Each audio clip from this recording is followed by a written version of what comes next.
Good morning, viewer. Welcome to our FTV. Viewers, the human genome contains more than 20,000 genes. However, at any given time and in a given cell, only a fraction are active. For the same, researchers from EMBL Heidelberg's Krebs group have developed an innovative experimental approach to understand how cells determine which genes to turn on and when. The approach involves a genetic tool that allows researchers to insert hundreds of regulatory DNA sequences at a specific location in the genome and study their effects on gene regulation one at a time. Through this synthetic biology approach, researchers can easily test the consequences of small sequence variations on a gene regulations while controlling for confounding factors. A growing field of research now has focused on understanding the fundamental principles that determine which genes are active in which context. So, when active, the information in a gene is copied to a messenger's molecule called RNA in a process called transcription. So, the messenger RNA then delivers this information to a molecular machine called the ribosome. And the ribosome uses the information to build proteins which carry out most of the functions inside the cell.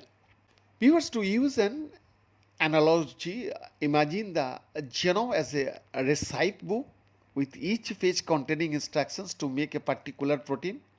And certain pages of the book are open at any given time, and these pages are copied and passed on to the molecular cooks who create the final protein dishes.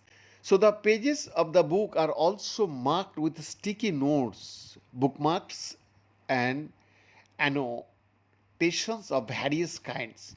Arnold Krabs and his team now have been trying to understand how these markings determine which recipes end up being made into dishes.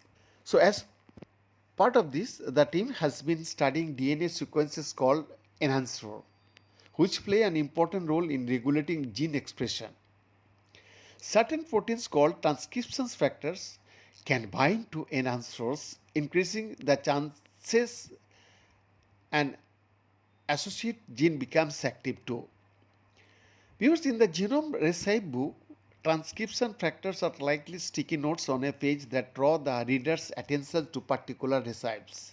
So, to understand how enhancers influence transcription factor binding, the researchers now studied the effect of subtle variations in enhancer sequences across the genome on how accessible a particular gene is to the transcription machinery. And they found that when multiply transcription factors bind to an enhancer, the probability of an enhancers becoming accessible increases much more than single transcription factors can achieve alone in a good way. So, in essence, this is like saying that multiply notes stuck to a recipe increases the chance that we would open the book to that page. Then this exclusive report.